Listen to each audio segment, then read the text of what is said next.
ఇష్టం అన్న కూడా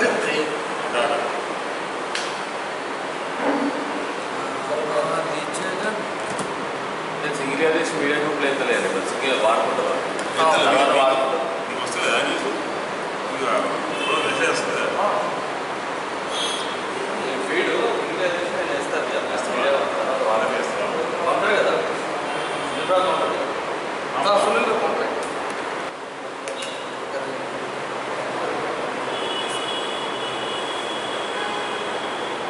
పొద్దున 10 గంటలకు కరీంనగర్ మేయర్ సునీల్ రావు గారు ప్రెస్ మీట్ పెడుతూ నిన్న పొన్న ప్రభాకర్ గారు కలెక్టర్ గారితో సమీక్ష సమావేశం కరీంనగర్లో నిర్వహించడం జరిగింది.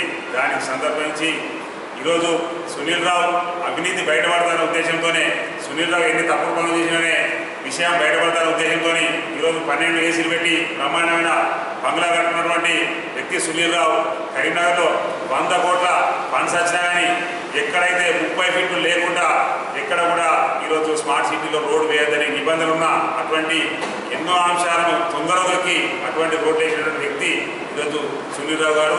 మీకు తెలుసు గతంలో ప్రకాష్ గారు కూడా వారి మీద ఆరోపణలు చేశారు. దాదాపు 12 ఏసీలతో దాదాపు 5 కోట్ల బిల్డింగ్ కట్టుకున్నావు బిడ్డ. ఈరోజు మరొకసారి మేము హెచ్చరిస్తా ఉన్నా, పొన్న ప్రభాకర్ అంటే ఇక్కడ పుట్టినటువంటి వ్యక్తి, ఎన్ఎస్సీ నుంచి యూత్ కాంగ్రెస్ నుంచి ఇక్కడ ఎంపీగా గెలిచినటువంటి వ్యక్తి, అదేవిధంగా పార్లమెంట్లో కొట్లాడి మీ యొక్క టీఆర్ఎస్ నాయకులందరూ ఇంట్లో వాళ్ళే కూడా తెలంగాణ తెచ్చినటువంటి వ్యక్తి, తెలంగాణ ఉద్యమకారుడు మా యొక్క పొన్న ప్రభాకర్ గురించి సందర్భంగా తెలియజేస్తా ఉన్నాను. నువ్వు గతంలో ఇదే కాంగ్రెస్లో ఉండి యూత్ కాంగ్రెస్లో పనిచేసి పొన్న ప్రభాకర్ ఎంపీ అయినాక నువ్వు ఎన్నిసార్లు పొన్న ప్రభాకర్ యొక్క కారు డోర్లు తీసిన బిడ్డ. మొన్న పార్లమెంట్ ఎలక్షన్లో నువ్వు కాంగ్రెస్ పార్టీ చేరుతా అంటే పొన్న ప్రభాకర్ గారు కావచ్చు, ఇక్కడ నుండి కాంగ్రెస్ పార్టీ నీకు అబ్జెక్షన్ చెప్తేనే ఈరోజు నువ్వు బీజేపీలో రేపు చేరడానికి ముహూర్తం ఖరారు చేసుకొని ఈరోజు బండి సంజయ్ ఎన్నో కార్యక్రమాలు చేసిండు, మాకు ఎంతో డెవలప్మెంట్ చేసిండు, స్మార్ట్ సిటీ తీసుకొచ్చిండు. ఇవన్నీ నువ్వు ప్రెస్ మీట్లో చెప్పడం జరుగుతూ ఉంది. మిస్టర్ బండి సంజయ్ కూడా ఇప్పటి వరకు కూడా ఎన్నిసార్లు ప్రెస్ మీట్ పెట్టి మేము అడిగినా కానీ ఏ ఒక్క రోజు కూడా ఈ యొక్క కరీంనగర్ జిల్లాకు ₹1 తీసుకొచ్చినటువంటి వ్యక్తి కాదు. అయినా కానీ భవిష్యత్తు ఉన్నది అనే ఉద్దేశంతో మొన్న కూడా కరీంనగర్ ప్రజలు వారిని గెలిపిస్తే ఈరోజు సహాయ మంత్రిగా వారు ఎన్నుకోవడం జరిగింది. ఇప్పటికైనా మంచిదే, బండి సంజయ్ కూడా వారి గతంలో చేసినటువంటి అభివృద్ధి కార్యక్రమాల మీద శ్వేతపత్రం విడుదల చేయాల్సిందిగా విజ్ఞప్తి చేస్తా ఉన్నా. ఇంకా సునీల్ రావు గారు మీకు మరొకసారి చెప్తా ఉన్నాను, గతంలో నేను చొప్పాయి మార్కెట్ కమిటీ చైర్మన్ చేసినప్పుడు మీరు కరీంనగర్ మార్కెట్ కమిటీ చైర్మన్ చేసి అదే ఎంఎస్ఆర్ దగ్గర తాబేదారుగా పనిచేస్తూ నేదూరు ప్రాజెక్టు దగ్గర దాదాపు 100 ఎకరాల భూములు కొని అక్కడ ప్రాజెక్టును క్యాన్సిల్ చేయించేసి ఆ భూములు అమ్ముకున్న వ్యక్తులు కాదని కూడా ఈ సందర్భంగా నేను తెలియజేస్తాను.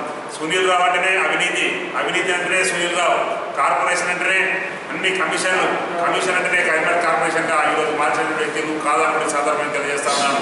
గతంలో వేరే మనిషికి చైర్మన్ ఇస్తా అంటే ఈరోజు వినోద్ కుమార్ కావచ్చు, కేటీఆర్ కావచ్చు, హరీష్ రావు కావచ్చు, నువ్వు చుట్టమని వాళ్ళందరి బతిలాడుకొని నువ్వు మేయర్ అయినటువంటి సందర్భాన్ని తెలియజేస్తా ఉన్నాను. నీకు చిత్తశుద్ధి లేదు, నీకు పదవే ముఖ్యం. ఇప్పటికైనా మీకు రాబోయే కాలంలో మరొకసారి హెచ్చరిస్తా ఉన్నాము, మీరు జైలుకు కూడా సిద్ధంగా ఉండాలి. మీరు ఎన్ని భూములు కబ్జా చేసిందో, ఎక్కడెక్కడ మీ యొక్క కబ్జా భూములు మీ భాగవతం అంతా కూడా బయట పెట్టాలని సందర్భాన్ని తెలియజేస్తా ఉన్నాము. ప్రతి ఒక్క డాక్యుమెంట్స్తో సహా మా దగ్గర మీరు ఏమేమి చేసిందో, అవినీతి ఎంతవరకు చేసిందో అవన్నీ మా దగ్గర కాంగ్రెస్ పార్టీ దగ్గర చిట్టా ఉన్నది. మీరు ఇంకొకసారి పొన్న ప్రభాకర్ గిట్ట విమర్శించినట్టయితే మీ చిట్టా మొత్తం ఇస్తా. అయినా ఇప్పుడు కూడా మేము భయపడలేదు. రాబోయే కాలంలో మీ చిట్టా మొత్తం ఇప్పి మిమ్మల్ని జైలుకి పంపించడం ఖాయమని సందర్భంగా తెలియజేస్తా ఉన్నాడు. నువ్వు పొన్న ప్రభాకర్ అంటే గతంలో నువ్వు ఎన్ని విమర్శలు చేసినావో, ఏ విమర్శ చేసినా కానీ పొన్న ప్రభాకర్ గారు నిన్ను పల్లెత్తు మాట కూడా లేని సందర్భంగా తెలియజేస్తా ఉన్నాడు. ఇంకొకసారి మేయర్ సునీల్ రావు గారు మళ్ళొకసారి హెచ్చరిస్తా ఉన్నా, మీరు ఏది మాట్లాడినా కానీ రాబోయే కాలంలో మీకు ప్రజలు తప్పకుండా బుద్ధి చెప్తారు. ఇది ఖాయమని సందర్భంగా తెలియజేస్తా ఉన్నాను. జై హింద్, జై కాంగ్రెస్.